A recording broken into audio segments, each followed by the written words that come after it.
My name's Trottier. I'm the beef and sheep specialist for Perennia, based out of the Truro office, but I work with producers across Nova Scotia.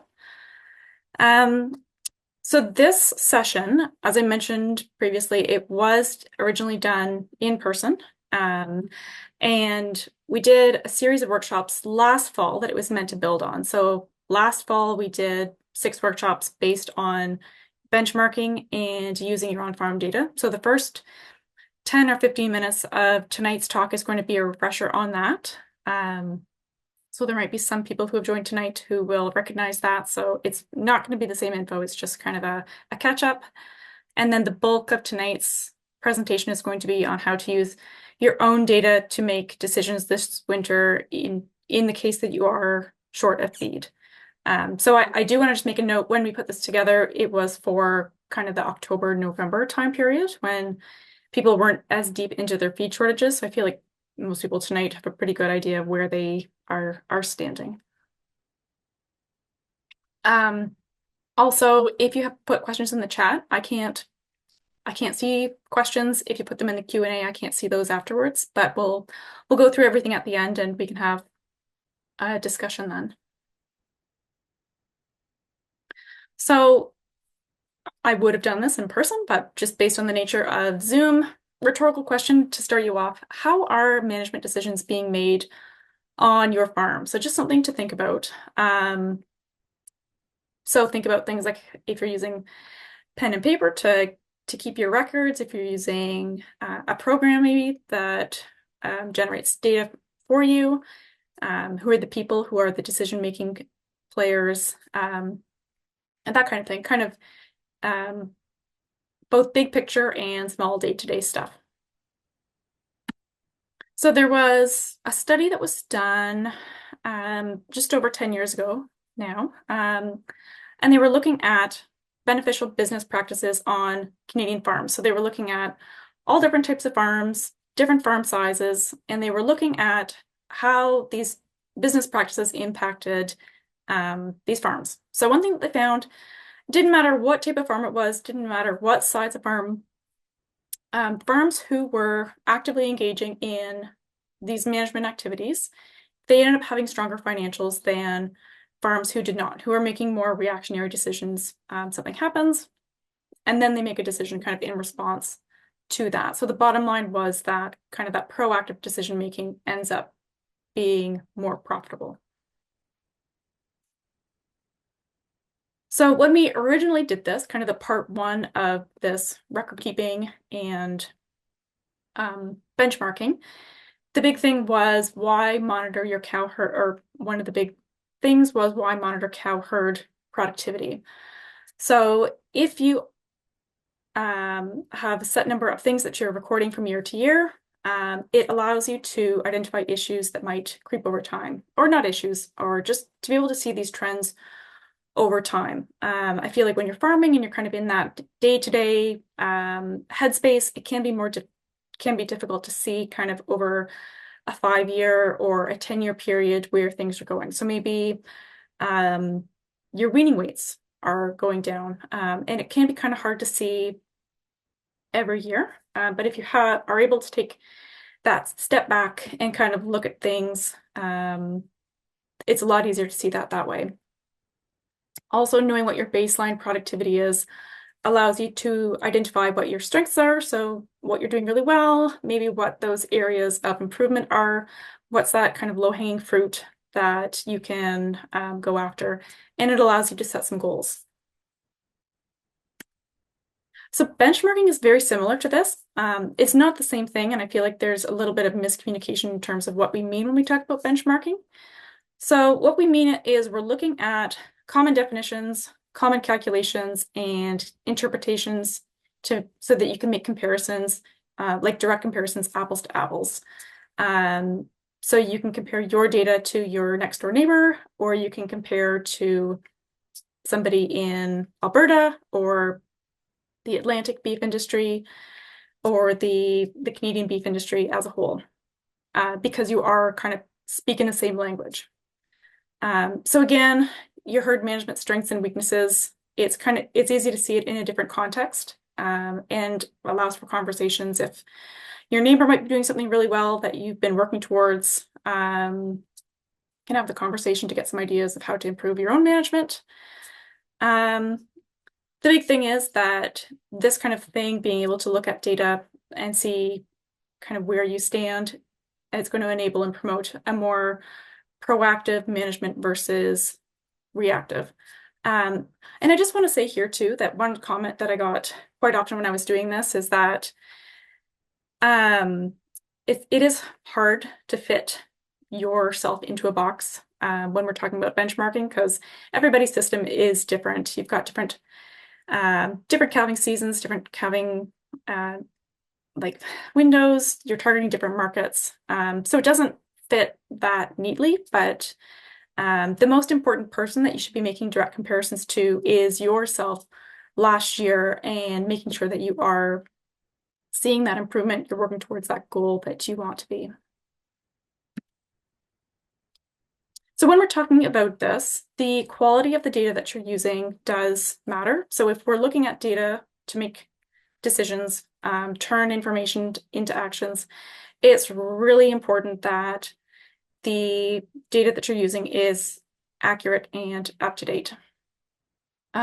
When this was first being explained to me, somebody explained it as, if you put garbage into this decision-making machine, you're going to get garbage out. So that's, I don't know why, that's always just kind of stuck with me. The other thing is that if you put nothing in, then you also get nothing out. So making sure that it's accurate, it's up to date. Also, I will be the first person to say that it can be really annoying to take these good quality records, but it is really important. Yeah. The value of using your own data versus looking at some of the existing resources, the existing benchmarks that we do have, there is value in that. So one study looked at cow-calf operations that were using their own data and found that, and bear with me because this jargon is terrible, tended to have lower unit costs of production per pound of calf weaned. So basically, as cow-calf producers, what you are selling to generate revenue is pounds of calf. And the ones using their own on-farm data, it cost them less money to do that. So basically, bottom line is that they were the most profitable over time. So if we think about information as being power, the more information you have, the more powerful it becomes. That said, though, there's just a lot of, there can be a lot of administrative burden in collecting a lot of this data. So think about what data makes sense for you to collect. Think about what your goals are and what you're actually going to use and help you reach your goals. That said, though, I guess the other side of that is 10, 15 years from now, you might think like, oh, I wish I had 10 years worth of data that I had recorded. So last year we went through kind of what makes sense from a profitability standpoint to collect. So last winter we talked about number of females exposed to the bull, number of bulls used, number of females that were bred, the number of days between the last calving date and the first calving date, the number of calves born in that first cycle, second cycle, third cycle, and then anybody beyond, number of females that calved, number of sets of twins, the number of calves that died in the first 24 hours, and then anybody who died after that, because they probably died from a different reason, number of calves that were weaned, average birth weight, average weaning weight, average age at weaning, and then average mature cow weight.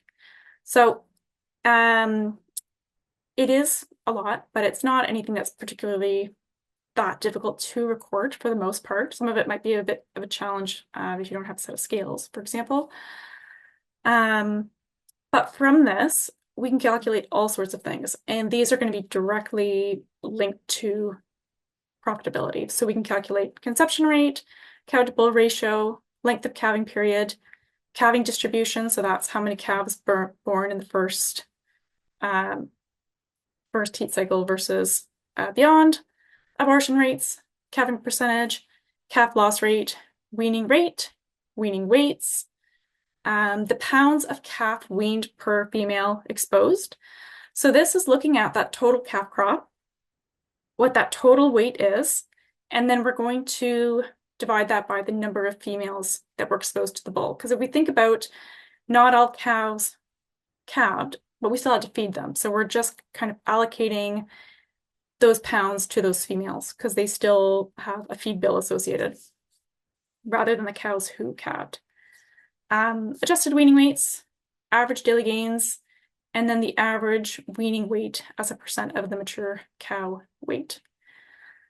And this does not need to be difficult to calculate because there is a really awesome calculator that we went through last year. So this is from the Beef Cattle Research Council website. So if there's anybody on this call who is not really familiar with BCRC, highly, highly recommend checking it out. There's a lot of really, really good resources, topic pages. There's these interactive tools and calculators, blog posts, just great resource. But this is one of them. And this is where we got all that data in terms of what is actually useful to collect. So this is just a screenshot, so I can't actually show you in live time how it works, but maybe we can do that afterwards if anybody is interested.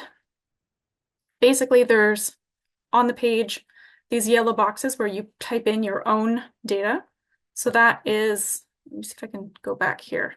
So that's these metrics here. So you would put in your own data and it's going to do these calculations for you. So you would type this in, it's going to calculate that. It's also going to automatically calculate your numbers to the Canadian beef industry targets. And then it's going to compare your data to the regional benchmark. So it's going to compare you to other Eastern Canada beef producers. So Eastern Canada is the Maritimes plus Quebec. So definitely recommend checking it out. And then another question that I got during the in-person sessions was, if you're just starting to collect records, what's kind of the really important ones to collect? And this is BCRC, their gold standard. So this is what I also recommend. So growth rate of calves, open number of cows, length of calving season, and then calf death loss, which may be familiar to you if you have applied for Nova Scotia cattle producers programs as of this past year. So they're now requiring this information moving forward for this year and for future years. So this is something that you need to have if you are looking at accessing some of this program dollars. So it'll walk you through like the numbers that you need and how to do the calculation. So what's really exciting is that we do have some of this local data from 2024, and I expect that soon we'll have some data from 2025. So it is a pretty small data set right now, but as we get more data, we'll get some really good regional data that we can use, and you can compare your numbers directly to these. So this is exciting. Okay, so now that we've gone through that, we'll get into the bulk of tonight's talk, which is using your own data to make decisions this winter, being mindful that there's probably quite a lot of feed shortages out there. So if you feel like you are short of feed this winter, just, yeah, keeping in mind, we did this earlier in the winter when people were not quite as deep into their feed stores. But the first thing to do is to calculate how much feed that you actually do have on hand. So certainly you can use historical data. I feel like most producers, they've got a pretty good idea of how many bales they need to get through a winter. If you are like a new entrant, or if you've recently expanded, or you just want to be sure, you can use a figure of a 4x4 round bale. You can approximate there's about 400, 450 pounds of dry matter in a bale, and you can use that to calculate it. So a rule of thumb is that cows or cattle, ruminants, they need approximately 2 to 3% of their body weight in dry matter per day. So this is going to depend on what your animals are actually doing. So if you've got some dry cows, we're going to use 2%. They don't need quite as much feed. If you've got some cows that are in their late pregnancy or they're early into their lactation, we'll use 3%. Heifers, they're still growing, we'll use 3%. So let's pretend I've got a cow who weighs 1,300 pounds.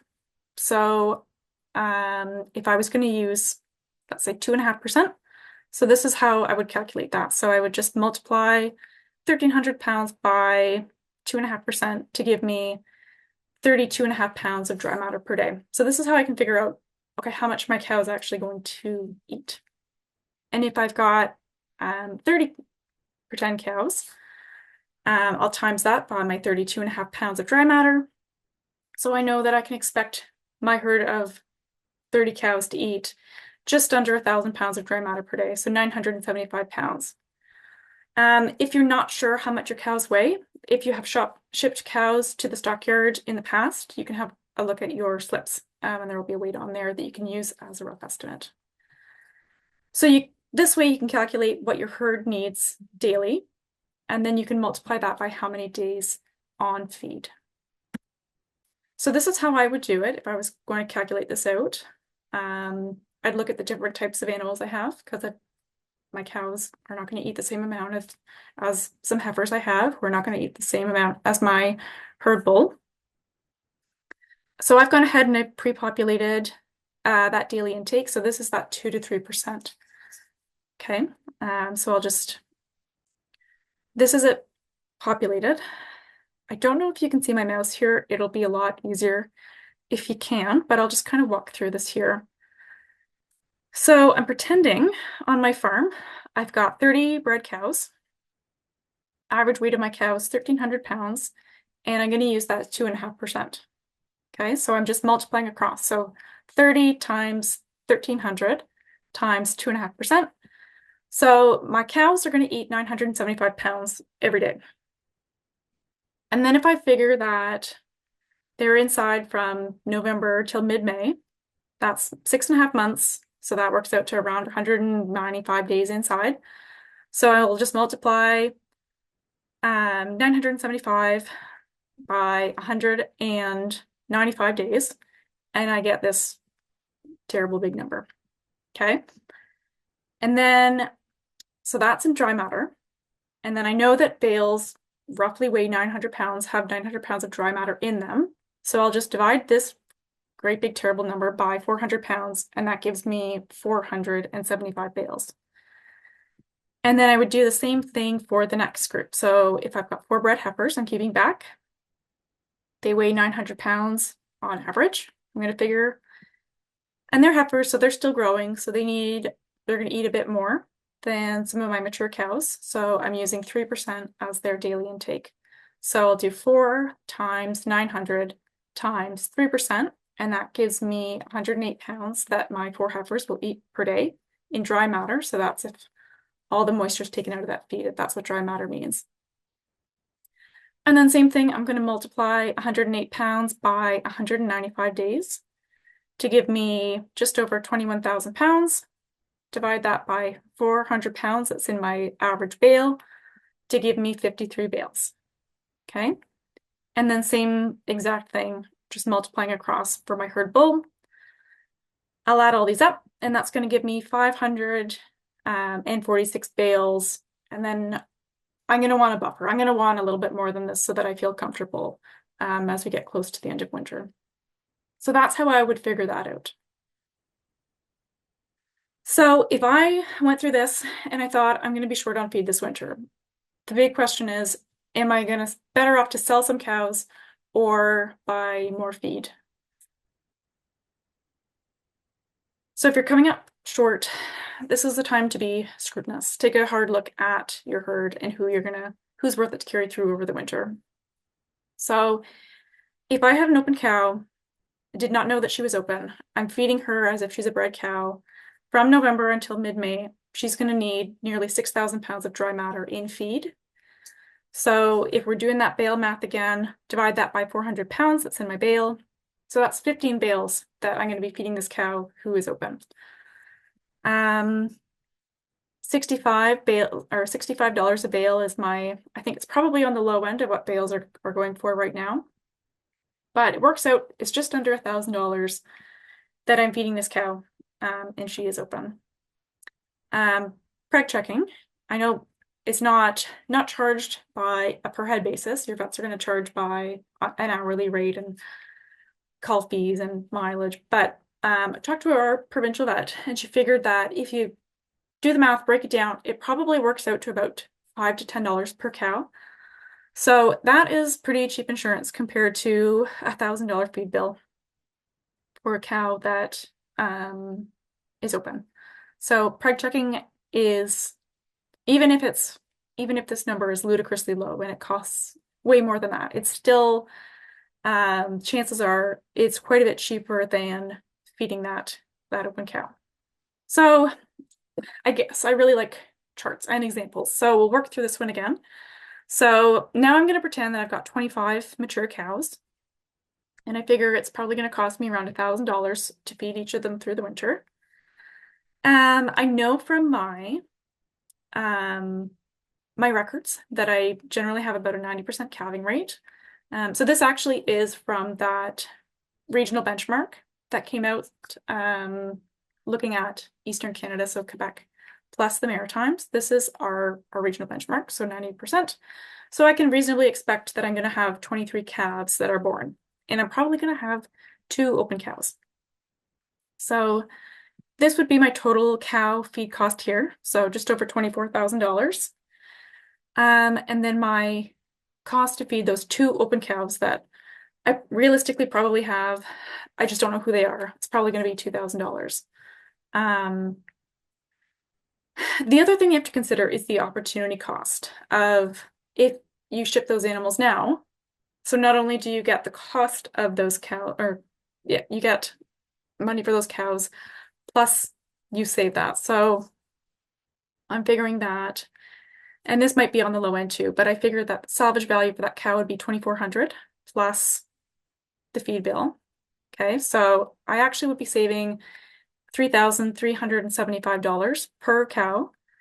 And then I've got 2 in this example. So I'm a little under $7,000 that is not out of my pocket. So I've got the value of the cows that I have sold, plus I'm not paying to feed them through the winter. So that would be my first thing, my first easy thing, who I'm not bringing over the winter. Have a look, see if you've got open cows. Next, have a good look at the body condition of your cows coming, this was into the winter. Do you have cows who are thin and they need to gain weight before calving? And realistically, are they able to put on that weight in time? Thin cows, they don't milk well. They don't wean calves that are as heavy as cows who are in a proper condition. So basically, they need extra feed, and they're not going to produce calves at the stockyard to pay for that extra feed. Also, thin cows, they don't rebreed on time as cows who are in good condition. So that means that if she doesn't rebreed on time, her next calf is probably going to be a smaller calf when it comes time to market your calf crop. So there is kind of that knock-on effect for the next calving cycle as well. So when we're looking at how cows or whatever animal you have, there is a hierarchy of energy use within a body. So this is going back to the concept of thin cows are not going to rebreed on time. So first and foremost, when a cow is eating, this is like pretty rough, but basically, first and foremost, if she's got enough energy, first and foremost, she's taking care of herself. All that energy is going towards her vital functions. So basic things like breathing and brain function and just simply being a cow. If there's excess energy in that diet, that's going to go towards her lactation, so supporting her calf. If there is excess energy beyond that, that's going to go then into reproduction. So she's going to start cycling. And then anything beyond that, that's when it gets stored as fat. So it is really key, even if you've got a cow who seems to be in good condition, she's supporting her calf well. yeah, there just needs to be that extra energy to go to these other stages, whether the goal is put on weight or making sure that she rebreeds on time. Um, so this is data that I got from the Beef Cattle Research Council. I think the next slide there's going to be a graph showing this as well. But cows who are in a thin body condition, so a body condition score of 2, is the first column, and then a cow in a body condition score of 3 is that the farther column. So for those who are not familiar with what I'm talking about when I say body condition scoring, so this is assigning the amount of fat cover that's on that cow's frame or whatever animal's frame. So the scale that I'm using, it's a 5-point scale. So a 1 would be an animal that is emaciated. So there's virtually no fat cover. There's a lot of muscle wasting. Like that's an animal that is very, very unwell. The opposite end of the spectrum would be a body condition score of 5. So this is an animal that is grossly obese. So if you had your hands on that animal, you were trying to palpate for some bones, there would be so much excess fat that you'd have a really hard time feeling kind of anything beyond fat, even if you were palpating really hard. And then a 3 is kind of that Goldilocks. So not too thin, not too fat, just right in the middle, right in the happy middle. And we can use half scores as well. So we could talk about a 2.5 or a 3.5. So a body condition score of 2, which is this first or the middle column here. So this is a thin cow. So not an emaciated cow, just a cow who could use to gain some weight. So we're looking at pregnancy rate. So cows that are well conditioned, they have higher pregnancy rates. The calving interval. So if our goal is to have a calf every year, that is achieved when cows are in good condition. Takes a little bit longer with thin cows. The amount of cows that start cycling 30 days after calving, 61% for cows who are thin versus 91% for cows who are in good condition.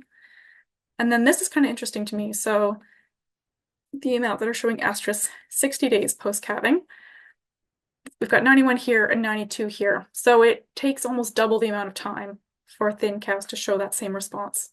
And then we can expect to virtually see all of our cows in good condition should be showing estrus 2 months after calving.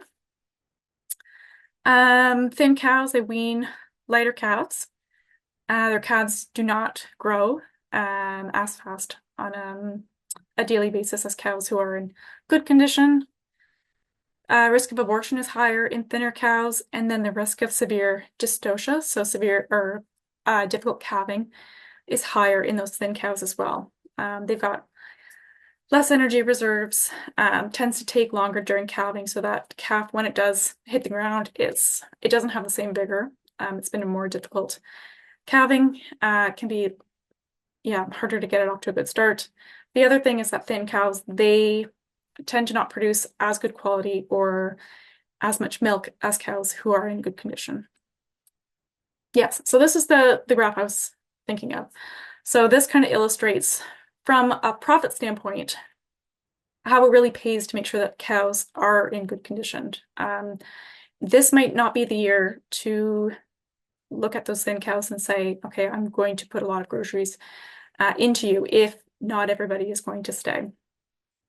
I'm not sure what year this was put together, but if you look down at the bottom here when it says 80 beef cows in the right condition, so it was done a number of years ago, but they crunched numbers, found that 80 beef cows that were in the right condition and the weaned calves are selling at $1.80 a pound would have a profit that is almost $17,000 higher than if that same herd was underconditioned. So if we think about that in today's calf prices, we'll just think about how much higher that profit would be.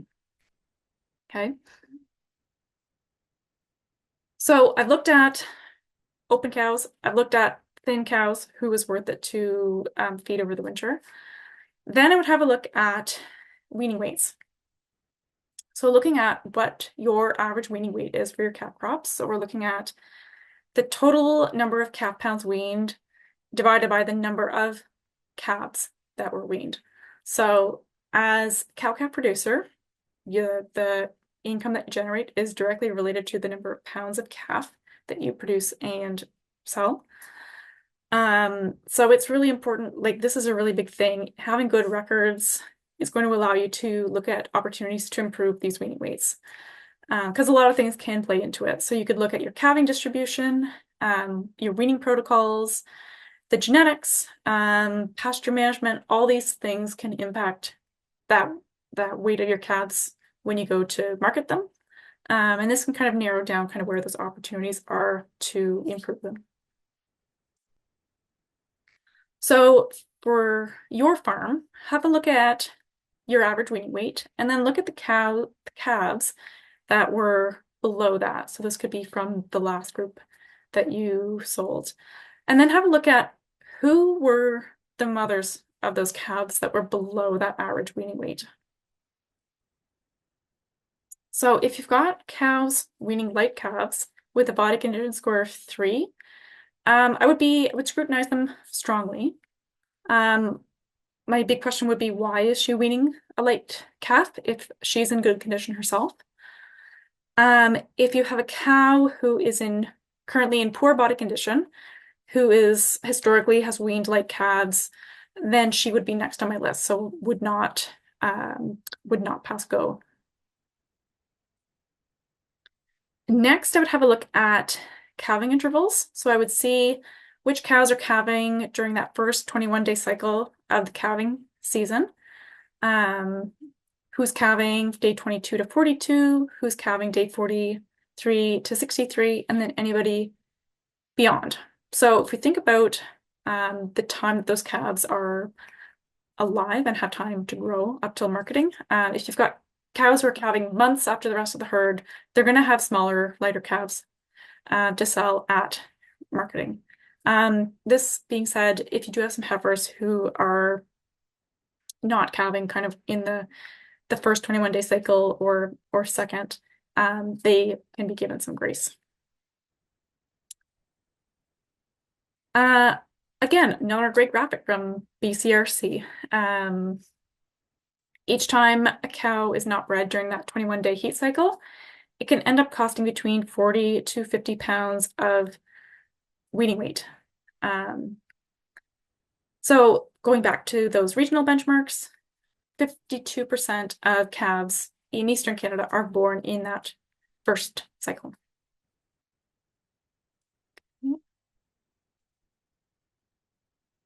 So yeah, again, as cow-calf producer, you generate revenue based on total pounds of calf that's weaned and sold. So there's 2 ways to increase that total pounds of calf weaned. So first way you can do that is you can either increase the average weight of each calf that's weaned, or you can increase the number of calves that are weaned. In a year like this one, when you're looking at kind of culling some cows, number 2 is not really an option. We're not looking at expanding the herd and increasing the number of calves that are weaned. So the first one is to increase the average weight of each calf weaned. So this is the goal here. So again, cows, they do have to be managed appropriately so that they're going to rebreed on time. When we think about that hierarchy of energy use within the body, so they do need to be fed appropriately and given the resources so that this is going to happen. We're going to have early calves and heavy calves to sell at marketing. So the bottom line of this part is, if the question is, do I sell cows or do I buy feed? Don't buy feed to feed cows who are open or who aren't productive. So this would be my culling decision order.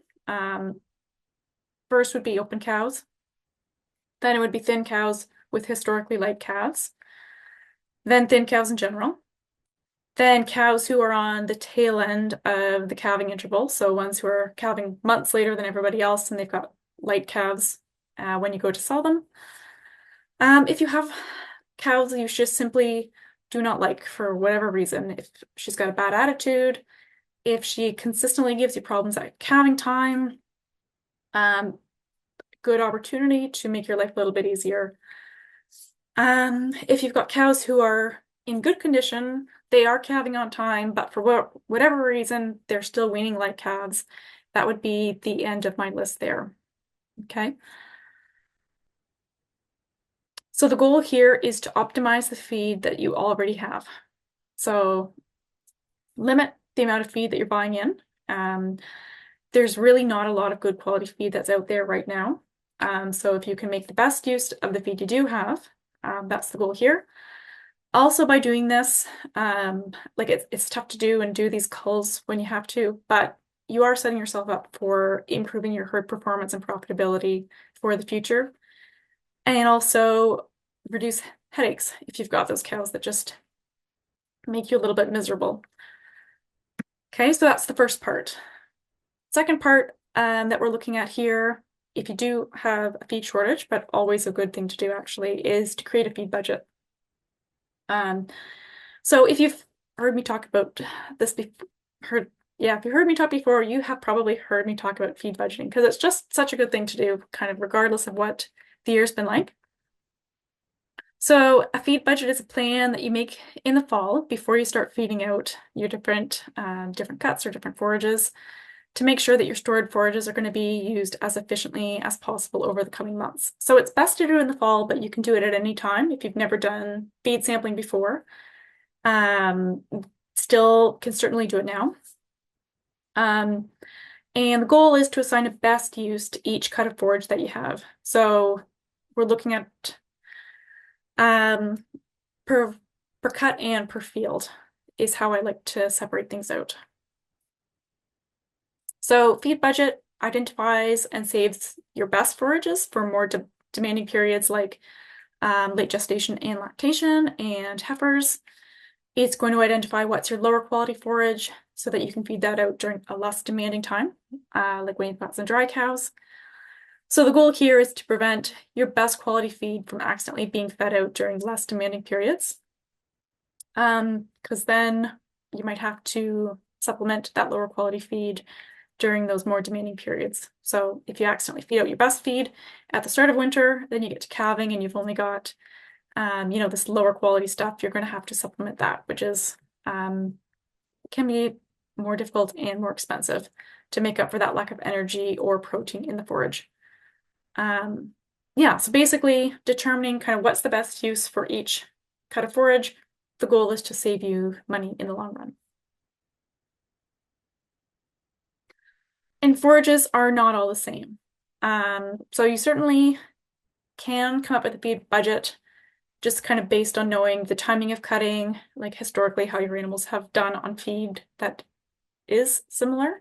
But it is really, really difficult to strategize your feeding program if you're not feed testing. So this is something that I will always recommend doing.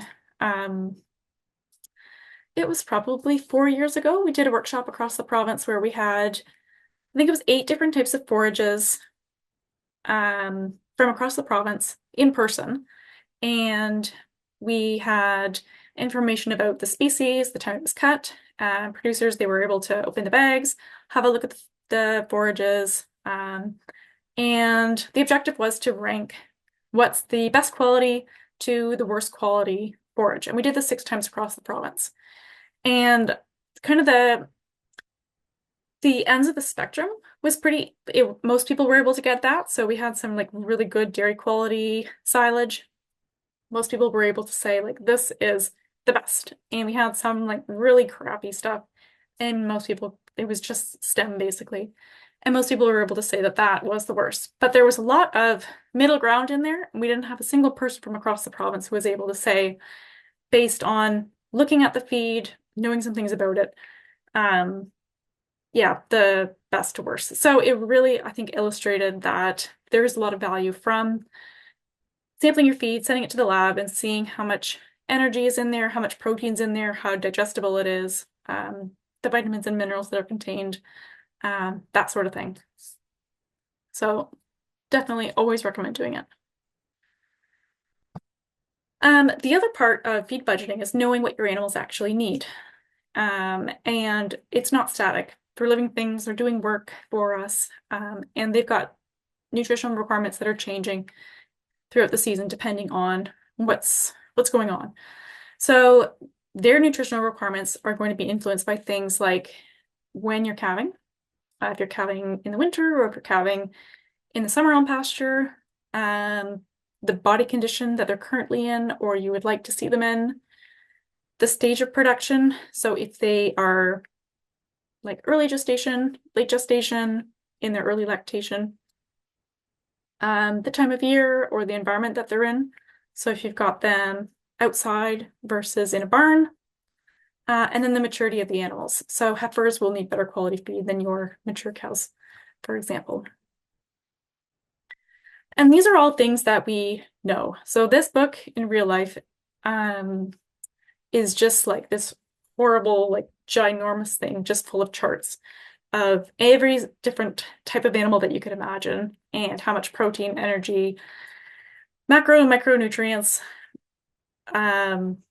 etc. So the general, we know all of this. But you don't actually need to have this book to be able to know that. Luckily, we've got some rules of thumbs that we can use. So when we're looking at feeding cows, the rule of thumb in terms of protein that we need would be 7, 9, 11. So we need a feed that provides at least 7% protein for her dry period, or when she's in her mid-gestation. We're looking for some feed or a diet that provides at least 9% protein during her late gestation, and then looking for something that provides at least 11% protein for her lactation. For feeder calves, we can use the 14, 12, 10 rule. So the smaller that our calves are, the more protein that they need. And then as they grow that frame up, their need for protein starts to decrease.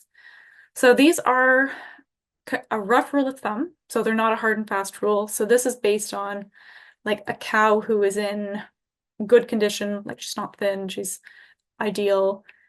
So if you do have some thinner animals, this wouldn't necessarily apply, but it's a good way to like look at your feed tests and kind of have an idea of what's appropriate for feeding wet.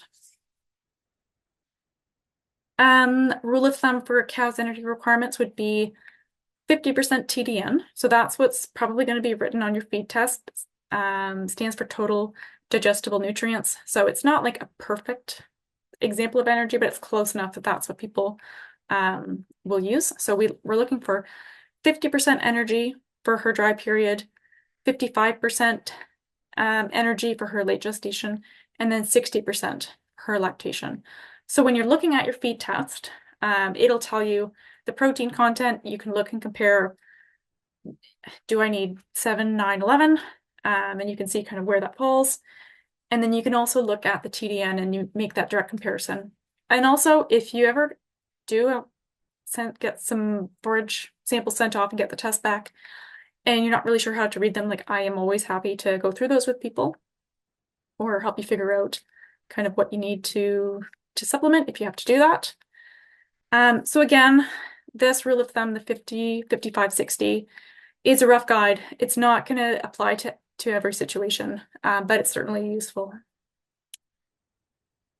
So if you've done this, you know that you've got some sub-quality forage. The next thing to do would be to supplement that, to bump that up. So if your forage is lacking in energy, super common to feed grain to supplement that. So barley would be a really popular option, same with corn.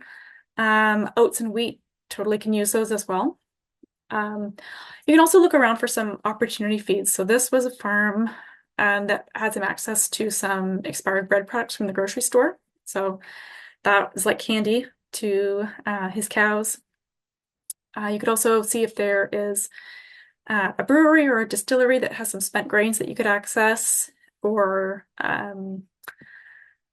if there's any vegetable waste that's around you that you could feed. If you are lacking in protein, soybean meal or soybeans generally is my recommendation. It's expensive to buy it in, but it tends to be better value. Can also feed canola meal. Whole beans are fine to feed us. You can feed whole beans as well. Again,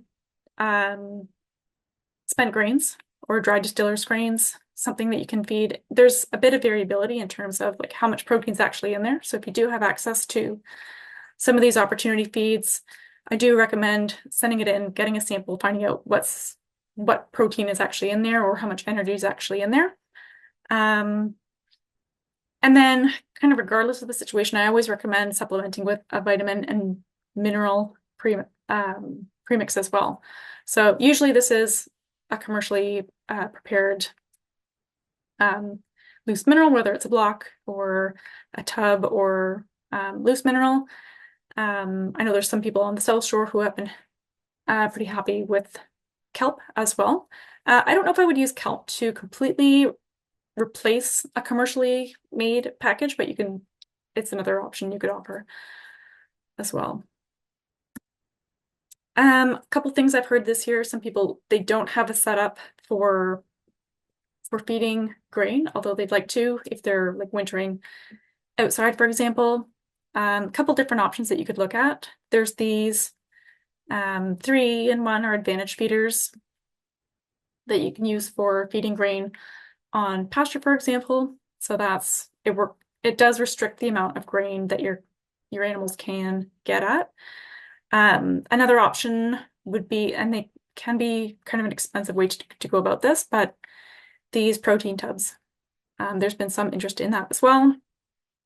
Can be a good option, especially if you are not able to feed in a feeder for whatever reason. If you are able to feed grain, for example, it might not be my top pick. I would work through the process of what do you actually need to supplement, what's the most economical way of doing it, and cost it out that way. Something I'm happy to help with. A couple other things to keep in mind when you are kind of looking at supplementing. Make sure that you do have enough bunk space when you're feeding this out. What you don't want happening is boss cows getting in, eating more than their share. The thin cows who do need to get the weight, chances are they're the ones who are going to be bullied out, and they're the ones who need the feed, but they're not able to get it, and they're just keep going in a downward spiral. One thing that you can do if you've got some feed that's better quality, and then you've got some bales that are just they're poor quality. You don't know what to do with that poor quality bales. One thing you can do is feed your better quality bales one day and then your poor quality bales on the next day.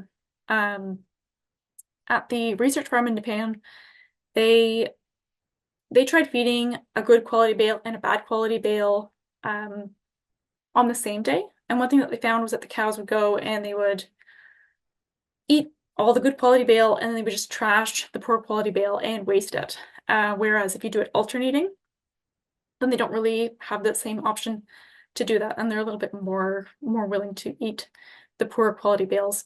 The thing with this though is that you do need to make sure that it is actually good quality bales, and it's not just poor quality bale and then a slightly better quality bale, because you're just diluting the quality that is there. So it has to equal out, if that makes sense. Like if your animal's requirements need this, the bale needs to be beyond, the good quality bale needs to be beyond to make up for the bale that's down here.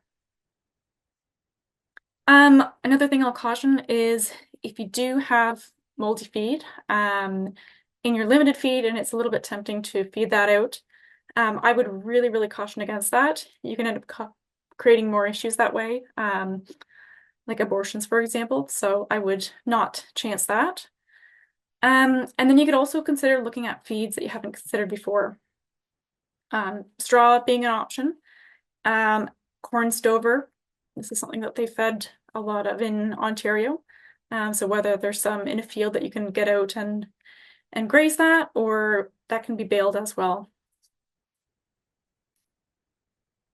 Going back to that straw and Japan as well. A number of years ago, they were looking at substituting a portion of grass silage with straw and seeing how that affected cows and cow performance and her reproductive efficiency and calf growth. So what they did is one of the or they had a couple different diets, but the premise was there's the regular good quality grass silage, there's straw, and they're making a diet that's 50-50, and then looking at how the cows performed. They also had a diet that was 50, it was 50-50, but then they also fed barley grain as well, so that the energy in that diet matched the energy that was in the grass silage only diet.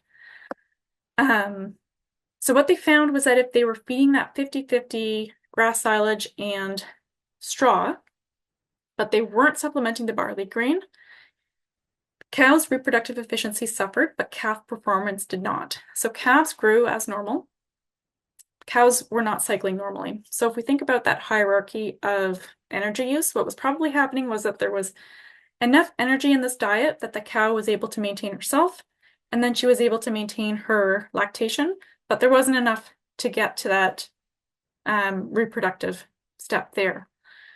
If they were supplementing that diet with barley grain, so it was like roughly half and half grass silage and barley straw, and then barley grain,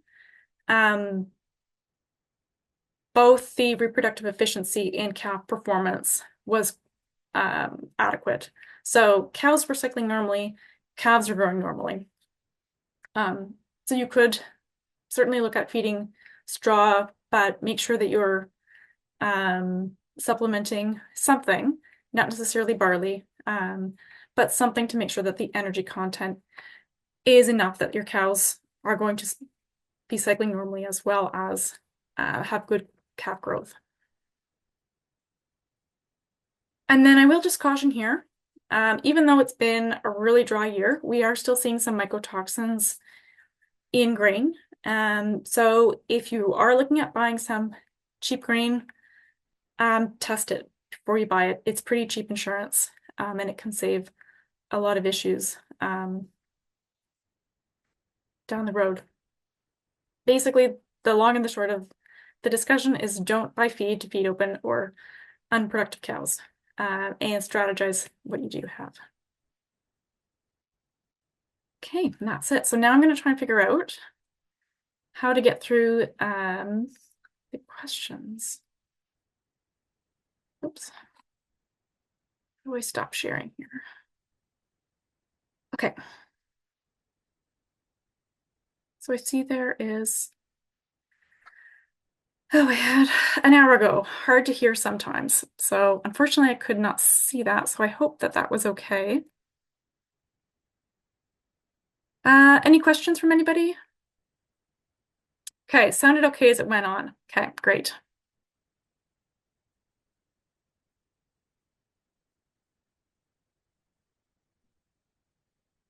Just out of curiosity, and you don't have to like only volunteer if you want to. Who here does feel like they are short of feed this winter? Oh, I see there's something in Q&A.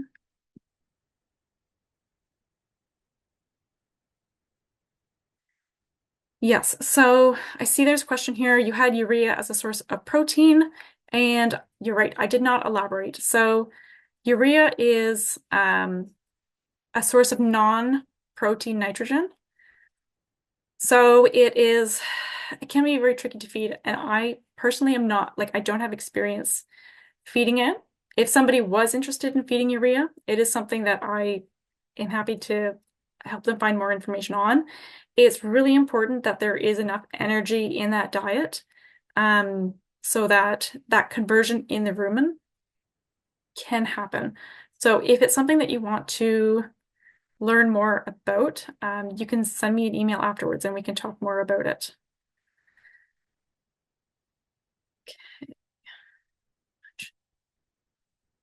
Okay, so there's a question here. How much BOC per cow would you recommend to supplement with hay per day per cow? What is BOC? Going to have enough.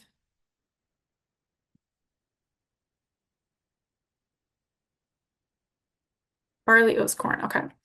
So that is going to depend on what your forage quality is. So if you've got like a 7% protein forage versus like a 9.5% forage, my answer will be very different. It also is going to depend on your cow, the size of them. So if you've got like an 1,100-pound cow versus like a larger framed animal, they're going to eat more. So annoyingly, my answer is going to be it depends. But if you want to send me an email, we can get more into it. Just off the top of my head, without knowing more details, I don't have a really great answer. Um, so yeah, please follow up with me and we can figure that out for you.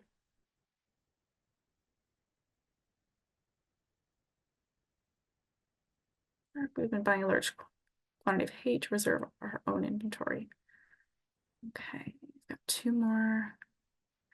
Okay, how can I get my hay tested for quality content and where can I do that? Okay, great question. And I definitely should have elaborated more on this. So all of the NSDA offices in the province, they have a Forage Pro that you are able to borrow. Perennia also has one in Truro and one in the Valley. So you're able to borrow those. And it's a probe that you can drill into your bales, get core samples out. So you'll want to take a representative sample. You'll need about a sandwich baggie worth of forage to send to the provincial lab here in Truro. For a registered farm, it's $20 a sample. So it's really good value considering the information that you get out of it. And if you want some help, you can have an ag rep come out. You can have somebody from Perennia come out and show you how to do it. And yeah, it's just the local lab is where you send it to. If you drop it off at the NSDA offices, they'll send it on your behalf. Okay, another question. I think you said this, but what's the benefit of alfalfa for hay in winter compared to timothy or clover? So alfalfa is a legume species. So it is a good source of protein. Clover would be another one.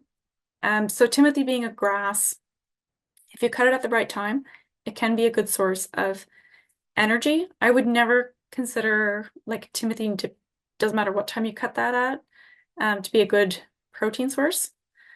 So that would be the benefit there is you can get really high, really high quality feed from alfalfa. You can also get really, really excellent quality feed from like timothy clover, like different grass blends. It just depends on, just a mix. It depends on the timing of cutting, though. That's really key. So typically, the earlier you cut things and cutting it at the right stage, you end up with higher sugar content, higher energy, and that ends up being more digestible. You've got better quality feed there. So yeah, typically though, if you've got alfalfa hay, it's generally pretty good quality as long as it's been cut and stored appropriately. And the protein content is kind of the key there.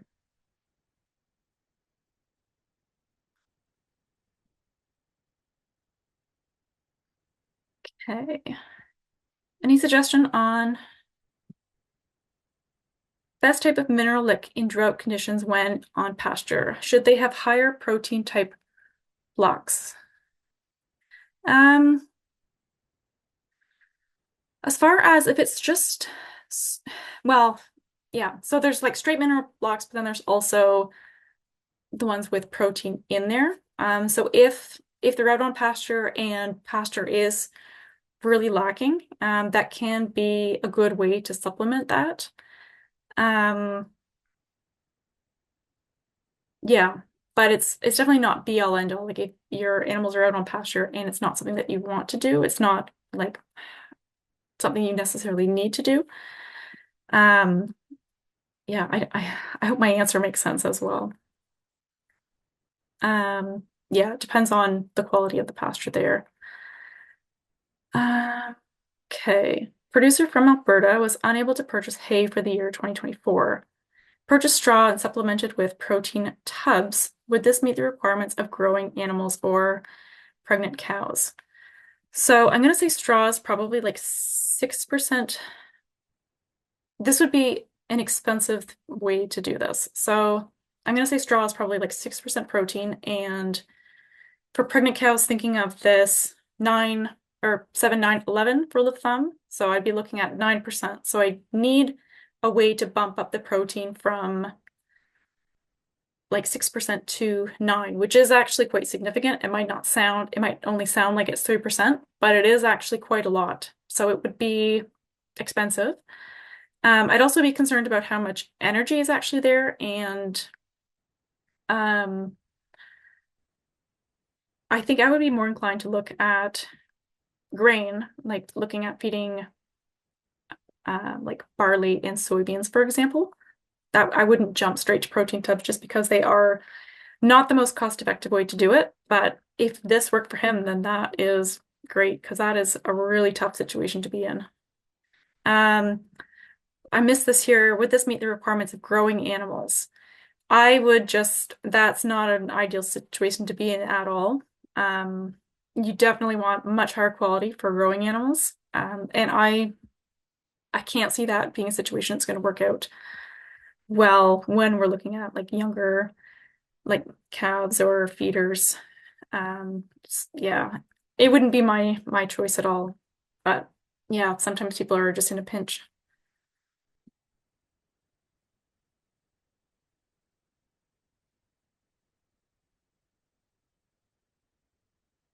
More questions from anybody? Or comments just about how things went this summer? Okay, good.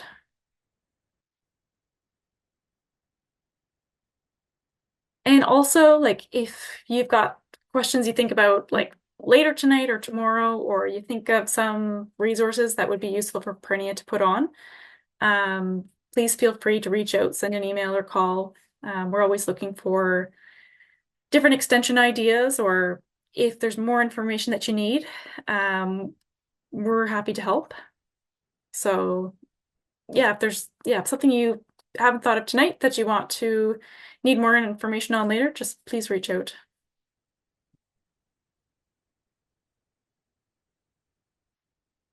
Okay, not seeing any more questions. I think I'm going to wrap things up. I'm going to circulate a QR code or a link to a survey afterwards. Again, if you've got any suggestions, that's another place you can pop them in. So thank you very much, everybody, for joining.